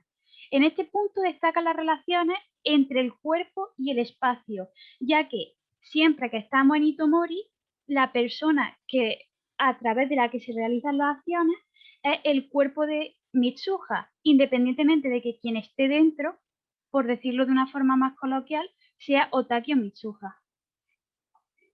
El espacio no percibido, dada la naturaleza de esta película, que es una película de animación en 2D, son bastante diferentes respecto a las de un metraje con ubicaciones tangibles. Aquí no tenemos una cámara, unos operadores de cámara, lentes, ni ese tipo de artilugios, sino que por el contrario, aquí lo que estamos utilizando son ordenadores, animadores, actores de doblaje. Por lo tanto, este espacio en off no percibido es completamente distinto. El espacio en off imaginable, por el contrario, en ocasiones coincide o se puede confundir con el espacio en off definido. Destacan la importancia de la velocidad, el tiempo, el espacio y el folclore japonés para construir este espacio. Por ejemplo, el espacio imaginable se relaciona con elementos como la pulsera que Taki lleva en su muñeca, que la hemos podido ver en el tráiler de la película, que es tejida por Mitsuha, que a su vez se utiliza para trenzar el cabello de Mitsuha y que está relacionada con la leyenda del hilo rojo del destino, que es una de las leyendas base del folclore japonés. El espacio no definido son los espacios en I cuando estos no aparecen en campo, es decir, cuando no están en pantalla. En este ámbito destaca la caída del cometa porque es un suceso que de repente rompe con toda la trama y elimina el eje de Mitsuha completamente de la película. Aquí ya el espacio no definido depende mucho del imaginario del espectador. O bien desaparece la percepción de Mitsuha, o bien podemos reflexionar acerca de otra dimensión religiosa, espacial, temporal, acerca de dónde puede estar Mitsuha. El espacio estático dinámico destaca la presencia del movimiento y sobre todo el espacio dinámico descriptivo, que ensalza los movimientos de los personajes, refuerza la importancia de la acción, describe la escenografía, dota las imágenes de dinamismo, apela a los conceptos como la velocidad y fluidez y el espacio dinámico expresivo que ensalza el simbolismo del metraje combinando con la banda sonora. Una vez más demostramos que la velocidad es uno de los recursos clave para Makoto Shinkai. Y por último, el espacio orgánico y visorgánico es un eje bastante arduo de definir, dada su complejidad. Y lo que destaca aquí es, para resumir un poco, la combinación entre las formas de espacios tan distintas, pero con una conexión que es tan fluida y sobre todo tan bien construida, porque en ningún momento choca ninguna dicotomía. En resumen, como conclusión, Makoto Shinkai es capaz de combinar elementos comunes del lenguaje audiovisual con figuras complejas y articula un largometraje que, a pesar de ser complejo, es comprensible para cualquier espectador. Y las características que hemos visto, como la subordinación de la puesta de escena autónoma, el valor de la intertextualidad o la organización de la estructura narrativa, son ejemplos de que realmente es un exponente del cine postmoderno. Además, se apela al conocimiento del musubi, que es un elemento del folclore japonés explicado en la película, que hace connotaciones acerca de cómo todo está conectado entre sí, el espacio, la velocidad, el tiempo. Por lo tanto, Makoto Shinkai reconstruye las fórmulas vistas hasta entonces del espacio cinematográfico para construir un universo nuevo. Así que, ¿cuánto nos queda por aprender acerca del universo de este autor y de la cinematografía japonesa? Muchas gracias por su atención y espero no haberme excedido demasiado del tiempo ni haber hablado demasiado rápido para que las intérpretes tengan un trabajo complicado. Bueno, muchas gracias, Águeda. Vamos ahora a la presentación de Luis Miovsevic, titulada La otra realidad como representación. ¿Está Luis? Sí, ahí. ¿Se me ve? Sí, sí. ¿Qué tal? Bueno, ante todo, como siempre, muchas gracias a Universidad de Palermo porque siempre me invita a participar. Bueno, la presentación tiene que ver mucho con la época en que vivimos, pero cuando hablo de la época, hablo del momento de la pandemia y aspectos también que se han dado, como es normal en los artistas, situaciones tendientes a realizaciones artísticas que fueron comunes, de alguna forma, en época de pandemia. Y es un poco lo que me interesó. El concepto de la otra realidad se plantea a partir del concepto de los cuadros de Edward Hopper, ¿no? Cuando uno hablaba así, el Hopper tiene de repente la luz de Magritte, pero no es surrealista, ¿no? Y esa capacidad que tenía Hopper de ver lo que todo el tiempo vemos, pero no lo vemos. Entonces, captar la otra realidad. En el sentido de que lo que yo voy a hablar, porque, digamos, si hablo y paso los videos después por chat, voy a escribir los videos para buscarlos por YouTube. Me refiero a situaciones que se han dado durante la época de pandemia, pero que de alguna forma han sido anticipadas también en algunas obras. Es como el caso famoso del cuadro negro de Malevich, ¿no? 2 años anteriores a la Revolución Rusa. Hay situaciones que se dan de ese tipo en el arte. Y el concepto de la otra realidad como representación es tomar de repente el mundo como representación de Schopenhauer, pero en su concepción al revés, digamos, sí basado quizás en el negativismo, pero negando el pesimismo. Se retoma algunos aspectos, digamos, retomé algunos aspectos de Feuerbach, incluso del primer Wagner, de Nietzsche y de Marx, en el sentido de una confirmación de un sentido, digamos, no pesimista. Es decir, que a los artistas que padecimos y padecemos la pandemia, buscamos una salida a esto y no nos quedamos con el pesimismo. Esto lo que ha hecho es crear un poco, y esto es lo que se plantea fundamentalmente en la exposición, es que la virtualidad ya de hecho no es en sí virtualidad, sino una palindromía en todo caso, un espejo. Basado fundamentalmente el sentido del espejo en la otra realidad, en ciertos cuadros, en ciertos videos que vi concretamente de Ana Mijo Ilisevich, pero bueno, ustedes lo van a encontrar como Ana Mijo. En el barrio se escucha el ruido del tren o cerezas, cervezas y cerezas, que son pequeños trabajos experimentales,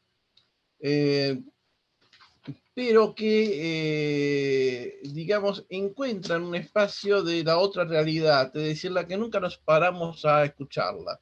Y que la pandemia ha hecho, entre otras cosas, resaltar aspectos también desde el punto de vista sonoro. Quiero aclarar que yo soy profesor de estética, profesor de ciencias sociales, de historia social general, profesor de teatro musical, pero fundamentalmente y ante todo soy músico. Entonces para mí el aspecto sonoro, también me dedico al mundo del cine, pero para mí el aspecto sonoro es el más importante. La consecuencia de todo esto es que hay una cuestión que se ha producido como un hecho normal, digamos. La realización de tu trabajo a través de un medio que nosotros hasta ahora llamamos virtualidad. Para mí llamaría tecnológico y no virtualidad, ya no es un hecho virtual. Espejo, ¿por qué? Porque de repente la capacidad de la otra realidad hace que muchas veces un mismo lugar filmado, uno que lo ve todas las veces y pasa por esa esquina, de repente, la capacidad que tiene, el ojo que tiene la persona que filma o que fotografía, cambia completamente el rango o la visión que uno normalmente tiene en el mismo lugar, ¿no? En ese sentido, digamos, los trabajos que se han hecho han provocado una cuestión que es la siguiente. Es decir, por un lado, esta otra realidad establece también algo que, y este hecho de, por ejemplo, hacer conciertos o lo que sea por la vía tecnológica, se ha planteado de alguna forma la concepción brechtiana del Verfremdungseffekt, que en alemán sería, que Brecht lo utiliza como distanciamiento, pero que para nosotros también la palabra también implica extrañamiento en alemán. Así que en tal sentido, diríamos que la palabra extrañamiento tendría un gran valor, digamos, porque al principio fue una situación de extraña empezar a experimentar con este tipo de cosas. El distanciamiento también, porque realmente hay una cuestión diferente entre escuchar un concierto o ver una obra de teatro vía streaming que el hecho de verlo personalmente. Y lo mismo da para una película, aunque la película tenga mucha más relación, pero no es lo mismo la situación social de ir a verla al hecho de verla obligadamente por la situación en que vivimos. Concretamente, y por como tengo que sintetizar, ¿no? Los trabajos más importantes que tomé fueron 3 videos de Ana Mijo, que después luego lo escribiré. En el barrio se escucha el ruido del tren, el que en general no nos ocupamos en escucharlo. 17 de mayo del 2020, que es interesante porque es un arte conceptual donde, a diferencia de lo que podía darse en Fluxus, por ejemplo, la cámara va variando constantemente y siempre retorna a un determinado momento, pero se mueve por varios lugares. Eso es lo interesante. Cerezas y cervezas es un rap que está hecho en forma de poesía, por lo tanto no es un rap, digamos, musical, no hay un fondo musical, pero al mismo tiempo hay algo interesante. El rap está hecho con tapaboca, lo cual sonoramente implica otra realidad también. De otra forma, no la habíamos escuchado antes. Luego planteo 3 trabajos en los que son míos, el deseo, es decir, ahí sí planteo de que se vea o lo que sea, porque digamos, dura 7 minutos, dura la exposición que tengo yo, por eso ningún caso valdría que yo lo pasara porque me iría mucho del tiempo. El deseo es la posibilidad que se dio, por ejemplo, yo mediodías estoy dando clases, no estoy en mi casa. Entonces la luz tenía un efecto muy especial sobre mis manos, entrando al estudio, y durante un largo periodo, una pieza de más de 6 minutos, 3 minutos, las manos incitan a hacer tocar el teclado, el piano, ¿sí? Y ahí la luz del sol juega un rol muy importante. En el ocaso es justamente lo contrario, pero tampoco el ocaso está concebido con una concepción filosófica, el ocaso a la caída, el ocaso de los dioses, aunque en el fondo hay algo de eso en todas las concepciones de esto, ¿no? Pero en cuanto al ocaso en sí, de poder percibirlo, de poder sentirlo, porque uno generalmente en la vida cotidiana, cuando trabajaba no por estas vías tecnológicas, sino en tiempo real, digamos, en un lugar, carecía del tiempo de la observación, ¿okay? Que es algo muy importante por el artista. Luego el tríptico termina con música para terraza, que a diferencia de las otras 2 piezas, la música está improvisada, en este caso es una música que puede tocarse aparte. Música para terraza es, de alguna forma, para que exista una música, así como Erik Satie escribió música para mobiliario, música para terraza, porque no la terraza puede tener música. Pero lo interesante de todo esto fue que fue firmado entre mi terraza y la terraza de un vecino, no recurría a otra. Es decir, lo que hubo también, toda esta cuestión que muchas veces se ha buscado para saber qué quiere el artista, el intimismo. Es decir, el intimismo siempre se busca cuando el artista ya no está. ¿Qué dijo? ¿Qué pasó? ¿Qué pasó tal día? ¿No? Entonces, la situación está dada otra cosa. Las cosas se hacían en las propias casas, en los propios estudios, es decir, se entraba al intimismo del artista, es decir, ya no hay que esperar después qué quiso hacer el artista en su intimidad, ya está dada. Y como un hecho nuevo. Y por último, como voy a pasar, una serie que ahí sí hay una volatilidad, digamos, en contra del pesimismo muy fuerte, que fue la propuesta de hacer una serie de improvisaciones musicales, pero ahí está el interés del cine, o la imagen como domina. No, dominó más la imagen que el sonido, que eso fue lo interesante. Hecho por compositores. Los compositores dieron de música más importancia a la imagen que el sonido en sí. En esa serie de improvisaciones que se llaman micros, está en un lugar que se llama Escucha Arte Sonoro, a partir de una propuesta de un compositor mendocino, Gabriel Cerini, y bueno, donde justamente cada uno da su visión de la cosa, y lo interesante fundamentalmente es el hecho de, bueno, se ha impuesto la imagen, que es un tema, un concierto que nosotros vía streaming con imagen fue una cosa, cuando después se pasó por radio, creo que perdió valor. Es decir, este es un tema a discutir que tiene que ver mucho con las primeras ponencias que planteaban Mercedes y Violeta y André y Javier, ¿no? Pero bueno, no sigo más porque me pasé como 3 minutos, es más, se me fue la mano.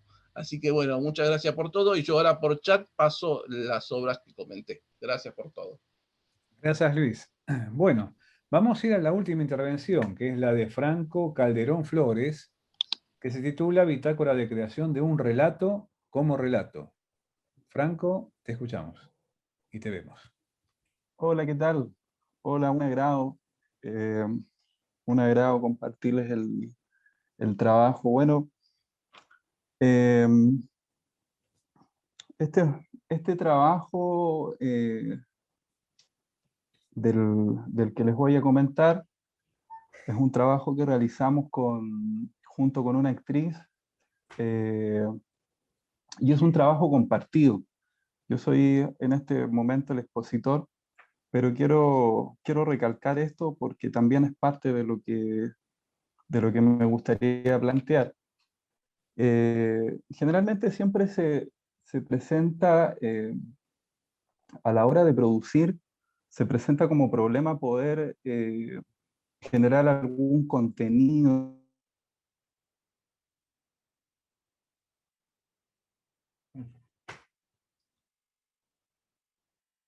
Caramba, se congeló. A ver, Franco, a ver.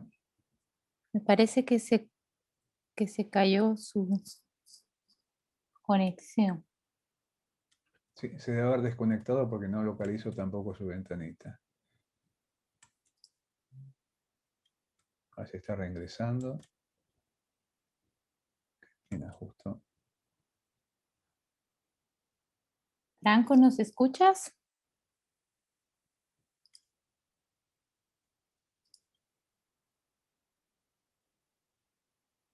Sí, se desconectó. Sí, creo Alejandra que está fuera de la reunión, porque no estoy localizando su Sí, ahora ventanita. voy a ver si está en sala de espera. Claro, se Si está me queriendo dan- reingresar. Sí, en un minuto yo les aviso, si no, continuamos con la sesión.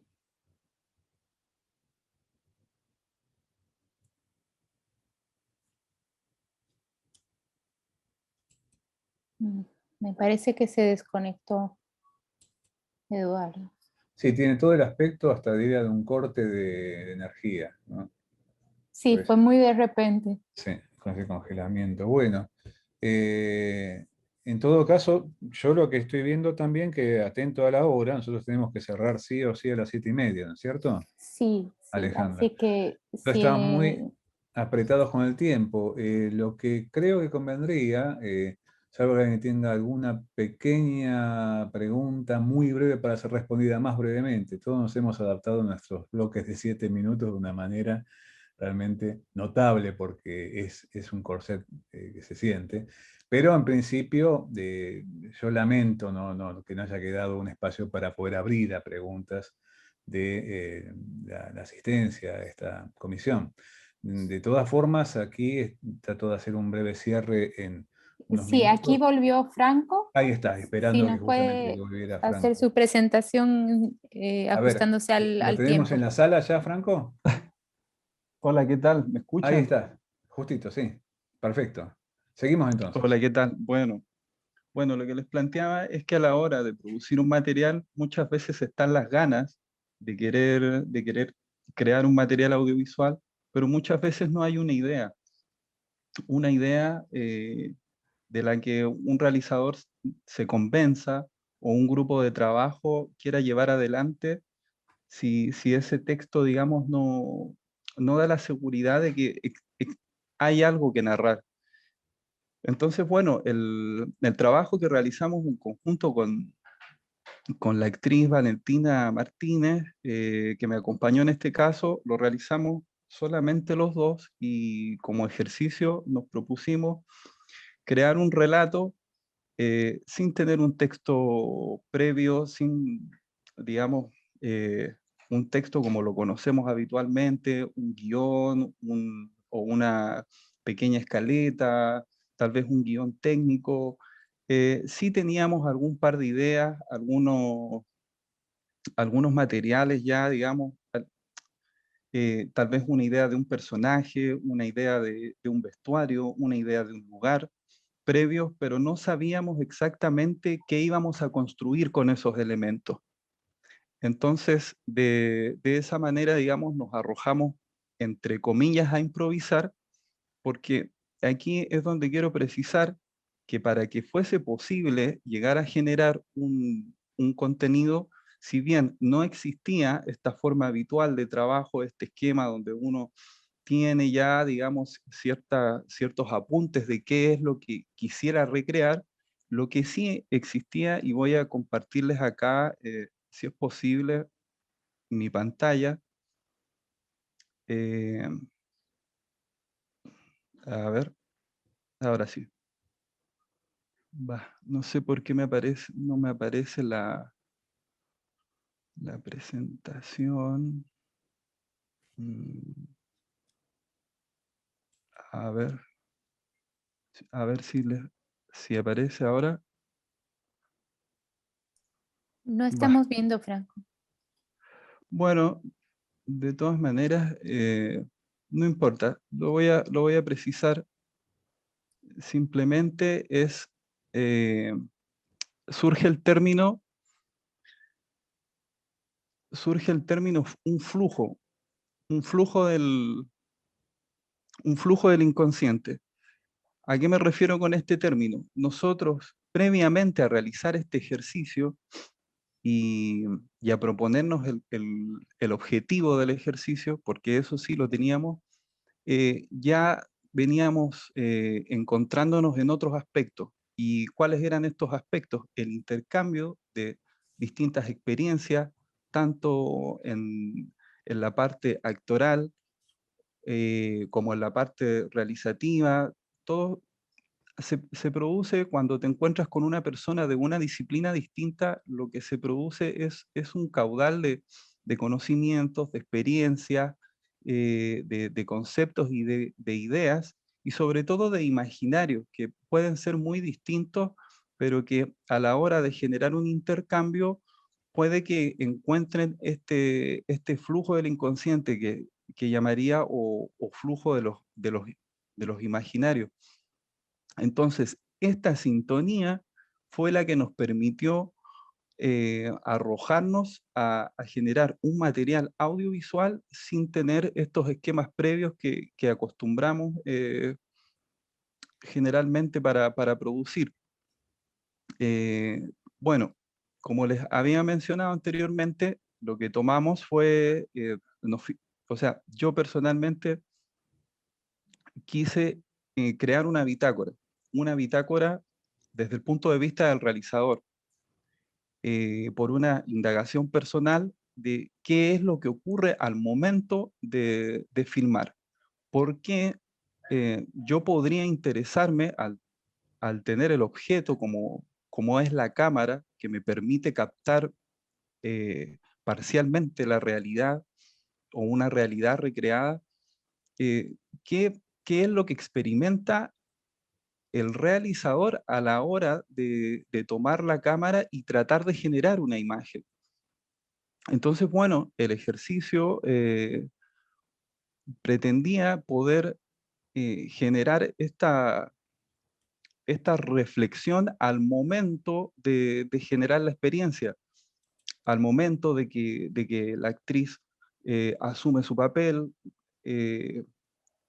se viste propiamente tal, empieza a idear sus propios desplazamientos escénicos, perdón, su propia manera de moverse en un lugar donde mayores indicaciones de mi parte, en este caso, como realizador, no recibió. Entonces, eso, si bien por un lado puede fluir, también corres el riesgo de que muy por el contrario se estanque el proceso que estás llevando a cabo. En este caso, como lo dije anteriormente, lo que nos dio esa seguridad fue este flujo. Y a la hora de poder realizar el ejercicio, también experimentamos las dos caras de la libertad. Tanto detrás de cámara como delante de cámara, la libertad puede ser, puede facilitar las cosas o puede ser muy abrumadora. Si no se tiene claramente una estructura definida con presentación, nudo, desenlace, lo más clásico, como solemos ver una estructura de relato en cualquier material. Entonces, bueno, la consigna era muy personal. Yo no me recuerdo de haberla compartido con la actriz, pero era poder llegar a generar una bitácora íntima entre el realizador y el espectador, de poder, digamos, entregar todos estos procesos que se van generando en el realizador al momento de buscarle un sentido al tomar la cámara y captar la realidad. Ahora, yo no puedo asegurar de que esto efectivamente se logró, de que logramos generar esa bitácora al ver el material, Sin embargo, esa era la consigna y ese fue el intento que nosotros hicimos. Y bueno, lo que sí creo que logramos, que para mí fue como, que para mí fue muy valioso, y creo que los dos también después de compartir el trabajo, es que muchas veces esto que surge como un gran impedimento a la hora de producir un material, podría tomar un revés si confiamos justamente en que existe una comunicación previa de muchas ideas que no giran exclusivamente en torno al trabajo, sino más bien que tienen que ver con el intercambio y con poder generar hay una voluntad mutua de generar un encuentro entre las ideas. De esa manera, puede también surgir un texto o utilizando otros recursos, y este trabajo utiliza muchos otros recursos que no se corresponden cronológicamente con el momento mismo de un rodaje, pero que sí, tanto previamente como después, van alimentando un imaginario mutuo. Y de esa manera, esos mismos recursos después permiten construir un relato. Todos los pensamientos que se vierten y todas las ideas son las reflexiones que más tarde acompañan el material, y más que acompañar, diría, son los que les dan, lo que le dan la sustancia. Eh, bueno, y digamos como para finalizar, porque no es mucho más, digamos, lo que puedo compartirles es que en ese sentido para mí fue muy valioso también trabajar a la par, descartando esta jerarquía que se produce por lo general, donde el director ya tiene algo que debe ser recreado, donde hay un libreto también en el que confía mucho el actor y está esperando instrucciones, y eso también es muy comprometedor para la persona que está detrás de cámara o liderando de cierto modo, y el hecho de que fuese un proceso más transversal, desde antes hasta el final, entre comillas, o sea, más horizontal, perdón es la palabra, pero entre comillas, porque de todas maneras el montaje sigue siendo, ya ahí yo asumí, digamos, el rol también de montar, de ir uniendo los distintos materiales, los off y todo, digamos, pero sí el hecho, digamos, de empezar a generar una idea en común también genera otra dinámica de trabajo y otros resultados. Y también eso, como no buscamos el texto, digamos, no confiamos tanto en poder recrear un texto, sino más bien en la capacidad de generarlo a partir de la sintonía de las experiencias y, y eso más que nada, como en este flujo del inconsciente que sí para mí es importante antes, durante y después de realizar un material audiovisual. Y bueno, ese fue el proceso. Eso, eso es lo que, o sea, lo que les comparto. Bueno, muchas gracias, Franco. Bueno, trato de cerrar en un Gracias a minuto, ustedes. no me va a hacer nada, por favor, nada fácil porque las ponencias fueron numerosas y solamente una forma de leer el conjunto. No voy a hacer alusión a ninguna de las intervenciones porque realmente llevaría tiempo. Esto es lo que no nos está sobrando en este momento que tenemos que redondear. Pero volviendo al título de la mesa con el que abrimos la reunión de esta comisión, de experimentación audiovisual y uso de lenguajes, lo que uno puede evidenciar, de acuerdo a lo que estuvimos viendo aquí en distintas exposiciones, es una zona de trabajo que por un lado es más que experimentación audiovisual, ya que ingresa al audiovisual en una dinámica donde juega en contacto con las artes escénicas, con la comunicación, el diseño, la música, las artes visuales, el arte contemporáneo. Y por otra parte, además de cruce de lenguajes, hay un cruce de experiencias, que también incorporaría la experiencia que atravesamos todos compartiéndola por Zoom, que es una experiencia audiovisual en la que estamos realmente consagrados hace casi un año. En pocos días más se va a hacer un año que ingresamos en esta mezcla de vorágine y restricciones, ¿no? Y con un final incierto, pues estamos comenzando una cierta transformación que todavía no sabemos qué configuraciones traen en un futuro. Así que en principio yo los convocaría para cerrar esta mesa a que cuando suba esta comisión a la nube, a nuestra grabación de Zoom, y con el recurso del chat con el que queda grabado, también puedan prolongar, expandir lo que hemos vivido juntos en todos estos riquísimos links que se han suministrado para poder seguir viendo las distintas aproximaciones en algunos ámbitos, desde un campo más de análisis y de teoría, en otros de presentación de obra y análisis de obra, pero realmente ha sido un encuentro muy enriquecedor y bueno, le agradecemos la presencia y cerramos que estamos un poquito pasados de tiempo. Muchas gracias